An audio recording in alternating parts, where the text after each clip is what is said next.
Hello，大家好，歡迎嚟到生下啫。慘白瞓街，唔知係瞓街定倒地啦。哇，都真係真到不得了啊！真到原來可以 take action 之後呢，跌咗落地下，所有嘅嘢都好似喺平行時空裏面，犀利咯。話離婚啫，跟住然之後呢，跌咗落地下，又唔係揦翻拃沙，今次就真係跌落地下，居然呢，各大報章呢都一齊推喎。就睇下報章嗰啲觀感又係點樣分析，而每一次嘅高潮起跌都可以令到你呢身體上面係有啲變化，令到你繼續想追嘅喎。呢一啲咁嘅真人 show 究竟喺度搞緊啲乜嘢？相信各位網友都係好聰明，大家都係諗住笑下就算噶啦，就千祈真係唔好咁認真啊！事不宜遲，馬上開始，你瞓低啦。你咁樣瞓落去就得噶啦，隻腳就曲少少，另外嘅隻腳咧就放低佢。哎呀，把遮擺喺邊好咧？哎，把遮啊，你放喺心口啦。哇，記住啊，你隻手唔好喐啊，喐就穿崩噶啦。好啦，得啦，得啦，可以拍啦。點知一 action 嗰下，居然咧慘白隻手都係喐咗少少嘅喎。慘白咧就真係唔爭氣啦，叫咗佢唔好喐噶啦，都仲係要喐少少。咁我就覺得奇怪啦，點解會係夜晚呢段時間喺條橋度先至跌落地下呢？但係之前嗰單俾人哋圍嘅時候，慘白仲係好好中氣，仲話要潑水落人哋度添。跟住佢哋兩個呢，就以此話敗走咗啦，就話去咗呢個馬會裏面，跟住成件事就咁樣完咗啦。而偏偏呢一單呢，就諗住玩躺平，玩跌落地，望落去當時慘白同埋河馬呢，都係有少少距離嘅。河馬咧就唔係即刻走去扶起慘白，而係離遠有好幾個身位咧。河馬咧就喺度揾粗口去鬧人，佢唔理啊鹹蟲劈埋一邊都一定噶啦，因為諗住話離婚啊嘛。但有啲嘢咧我就覺得好奇怪啦，個人咧就跌落地下，本應咧就應該係隻手攞住把遮啦，但係點解隻手攞住把遮跌落地下嗰刻，把遮唔係喺身旁嘅咧，而係跌落喺心口上邊喎？唔通真係 action roll 機之後，唉，把遮擺邊好呢？唉，是但啦，心口啦，咁樣樣。當一個人向後跌嘅時候呢，身體係會作出一啲自然嘅反應，就係保護自己嘅。例如用手撐住自己，保護咗個後腦或者背部先，又或者係個身體會平衡自己，等自己能夠減少咗一啲嘅衝擊同埋受到傷害。但係真係暈低，真係跌低。咁隻手應該會好自然咁放鬆，去放開咗自己手上面攞住嘅嘢，去撐住自己，等自己唔好再有受傷害噶嘛。但係偏偏咧就唔係拋開把遮，把遮咧就唔係跌喺身旁喎，而係將佢揼咗喺心口度。而人跌落地下嗰個方向，通常咧都係向下，然之後向後咁跌，身體嘅重心咁樣去跌落地嘅。隻手咧攞住把遮都好啦，個遮嘅位置就應該係隨住你個人跌嘅時候嘅方向而喐動噶嘛，咁把遮就應該順勢咁碌落地下先啱啦。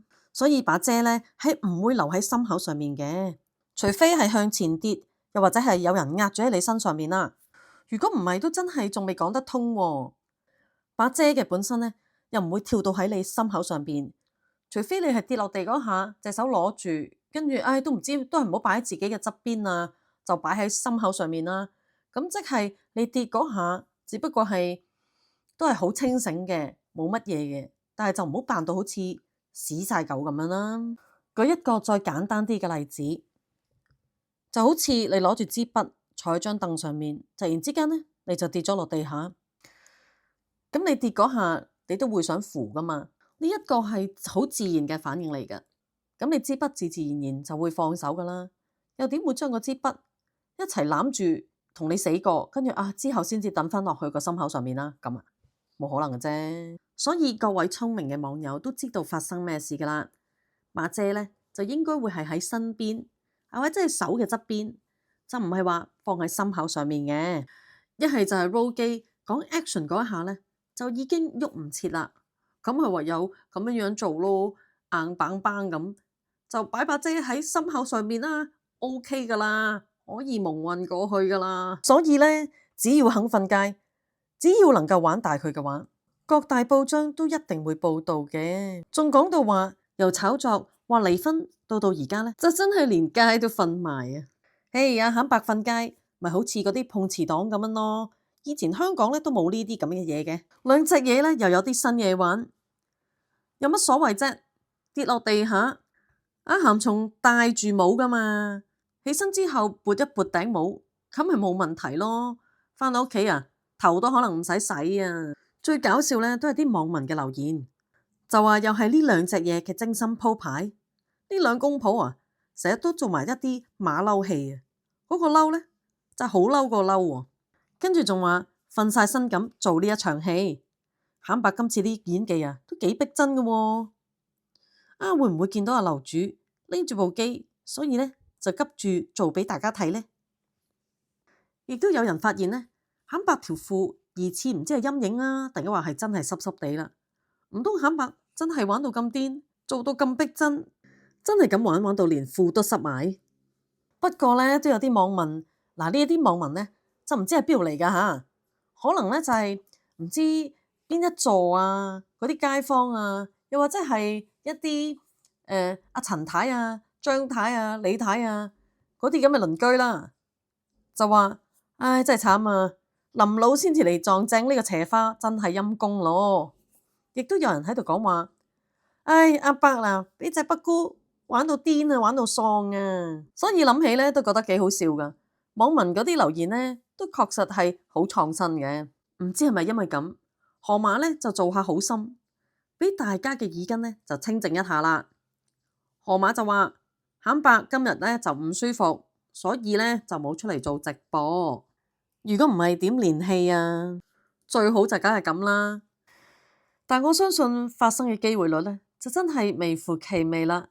如果要河馬消失嘅話，而點解河馬呢一啲咁嘅真人 show 又狗血又冇乜結果，但係咧個個都追到咧咬牙切齒喎，睇完又嬲又心煩，但係偏偏咧就真係停唔到手，每一次一次咁去追睇完之後都真係會懵懵整整，亦都會覺得有冇搞錯啊？又玩埋啲咁嘅嘢。原來唔係我哋自己咧冇一個自制能力，又或者係我哋自制能力差，我哋個腦咧就俾呢樣嘢牽引住。原來呢一個現象喺心理學上面就叫做齊加里克效應。講緊嘅咧就係人會對一啲未完成、未解決嘅嘢咧係特別有記憶嘅，仲會特別着緊啲添。而河馬呢一啲咧得閒咧又跳出又跳入，講咗話幾日，轉個頭咧又話3個月之後先至離婚。得閒咧又講埋一啲曖曖昧昧嘅說話，又唔清唔楚喎，同佢嗰啲咁嘅唔知乜嘢哥哥啊，一陣間又話陳生，一陣間又話變成陳太，一陣間又加拿大超市老闆。而呢一啲咁樣嘅劇情越係爛咧，我哋越想去追。個心態上就係覺得啊，俾呢啲咁樣嘅嘢刺激下咧，就會覺得越開心。唉，咪笑下佢咯，嘲笑下佢咯，就係咁樣嘅心態啦。就算係睇到一啲唔合理，又或者肯白成日都做埋一啲賤格嘅嘢去鬧佢屋企人啊，一啲令到人哋嬲嘅劇情，你個腦咧都會分泌一啲多巴胺，呢一種嘅快樂嘅荷爾蒙咧，就會令到你嘅情緒起起伏伏咁。但係咧又好想去批評，又想去反駁佢哋呢啲咁嘅人做埋啲嘢咧，係非常之唔啱，仲會喺我哋心入面覺得。其實好容易、好簡單睇得出啫，佢哋咪就喺度演緊戲咯。而呢一種嘅批評本身咧，就會令到我哋人係會上癮嘅，好似令到我哋嘅腦咧食咗啲糖咁，漸漸咧就會令到我哋一齊咁跌落去呢一個垃圾劇好好睇嘅深淵啦。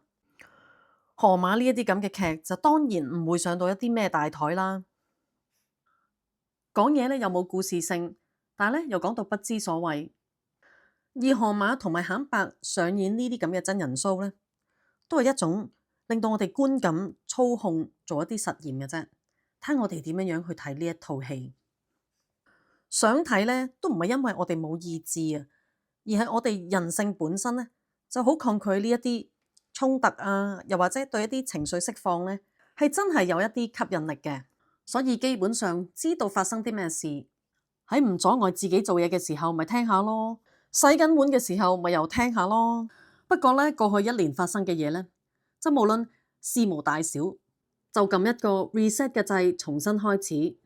事關望落去呢，都係會越嚟越癲，來來去去都只會係呢一啲咁嘅版本。想佢停呢，都真係難啲嘅，除非又有啲乜嘢大件事發生，咁就有可能呢，會可以停落嚟啦。